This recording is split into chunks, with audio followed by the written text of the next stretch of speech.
What's up guys, back on the SRT4 again today. Today we're just going to be kind of buttoning up loose ends on the car, and then we're also going to be installing a oil temperature gauge.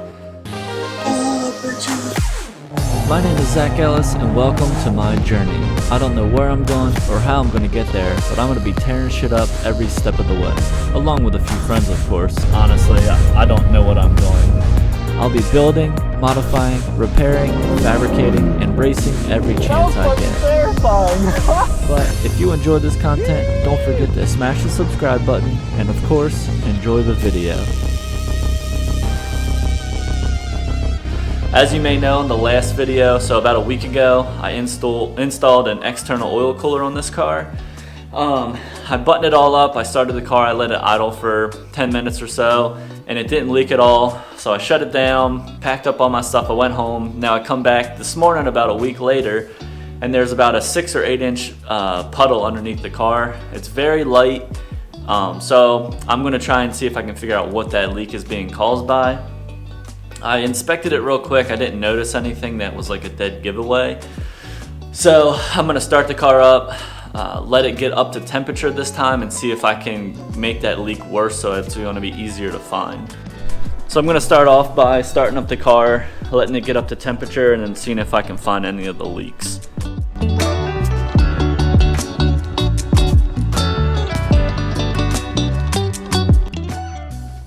Alright, so now that the car is warmed up, the leak did not return.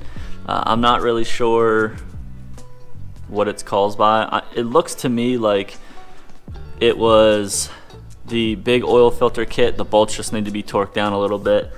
And then one of the coolant lines, I think, had a small leak, which is small enough that over the course of 5 or 6 days it created that 6-inch puddle.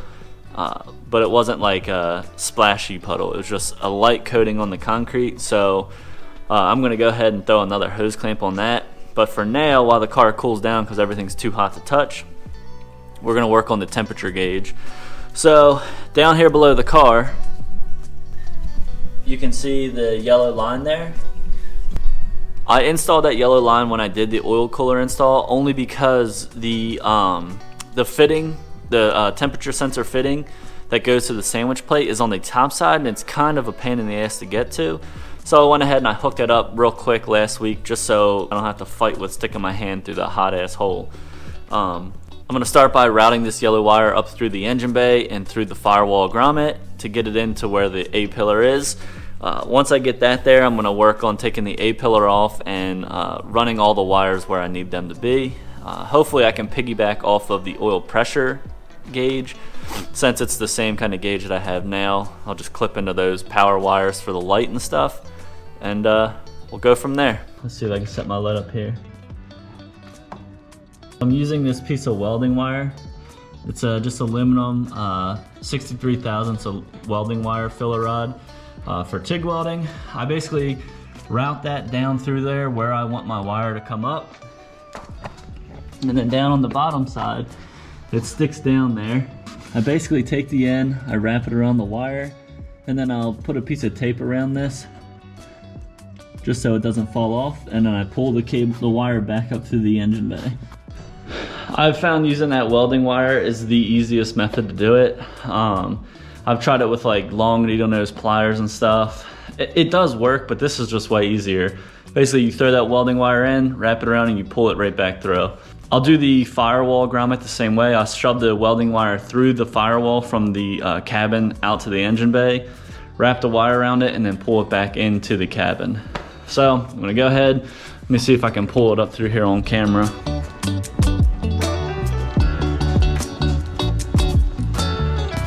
There it is.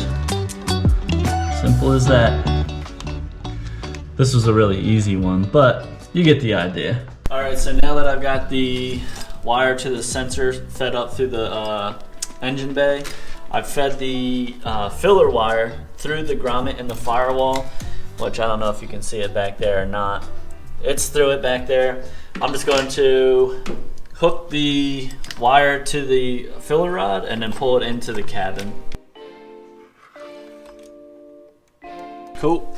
So We got it pulled into the firewall. Now I'm gonna go ahead, route it up through the dash up into the A-pillar, and we'll install the gauge.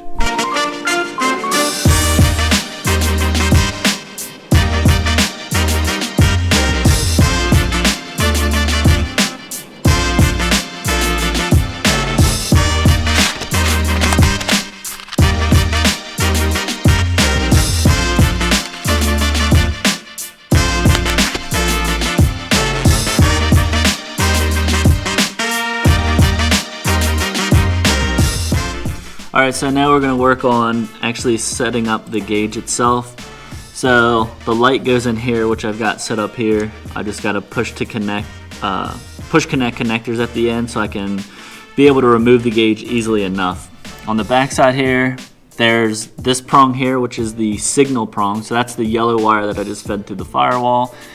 This one here is going to be a ground, so I'll just go to any chassis ground. And this one here is just a 12-volt source. This is going to be what powers the gauge, I guess. So I'm going to go ahead, work on getting that all set up, and then we'll throw it into the car.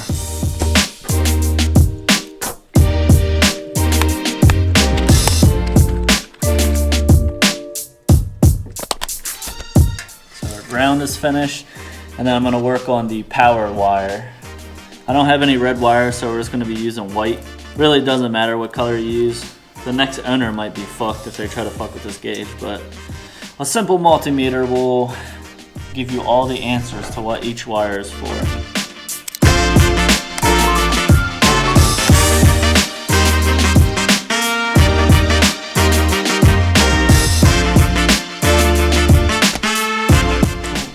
Those are both done. The last one is the signal, which is the yellow line in there. I'm not going to do it until I get the wire ran up to where I need it, just so I know I have enough wire to feed to the gauge. Alright, so I got all the wires ran up through the actual A-pillar gauge pod, but for now I'm going to go ahead and lock it back into the A-pillar, and then I'll finish up connecting all the wires to the gauge itself, and we'll move on to the next thing. Well, we got the oil temp gauge in, it's all wired up. Now all we've got to do is test it out and see if it works.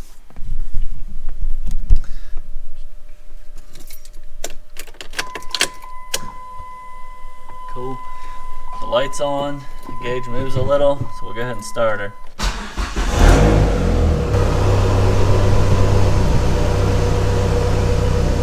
Sweet. Once it idles for a little bit, I'll just to get a little temperature in it, I'll bring it back in here and see if the gauge actually moves at all. Alright, now that we've got the gauge installed, we see that it works. I'm going to crawl underneath the car. I'm going to swap out the exhaust clamp, which this is the new exhaust clamp. As you can see, it's round. It's I don't know what style it is. It's a little oblong right now because I accidentally stepped on it, but that is what it is. So I'm going to hop under the car, remove the current one, install this, and see if we can get rid of that damn exhaust leak sound.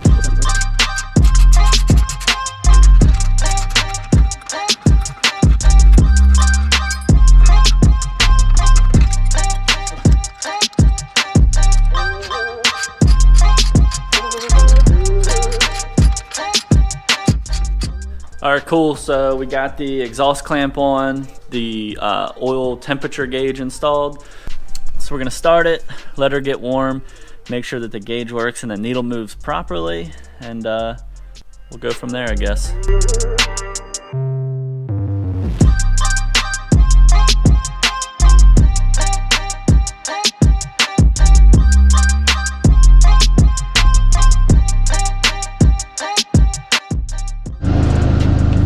Well, ladies and gentlemen, we have oil temperature. It took a while. The car pretty much had to get up to temperature and sit there for a few minutes before the oil temperature actually displayed. It was floating under 140 for a while. Once it got past around 150, it pretty much jumped up to 180, 185 roughly now, pretty quick.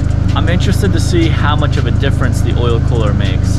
Now I know I didn't have an oil temperature gauge before I installed the new oil cooler, but it's going to be cool to see, you know, idling in the summertime, what it sits at. And then when I start moving, you know, going 60 or 70 miles an hour, if it drops down significantly or not.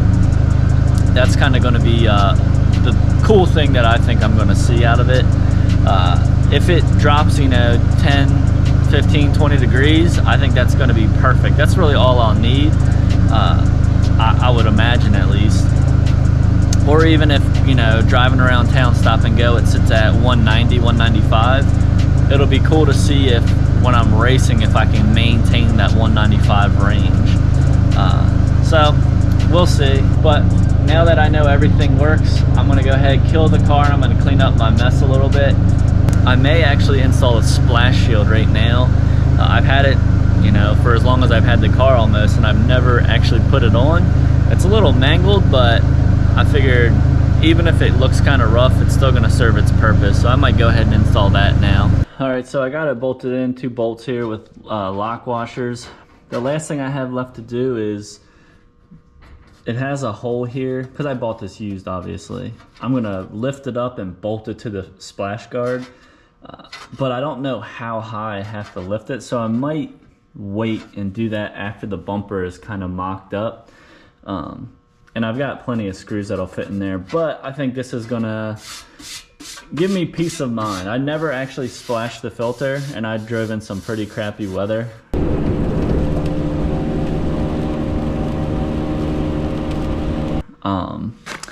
Like when I did my friend Matt's wheel, I welded a crack on it. I drove in some pretty nasty rain. I'll link that video in the description here.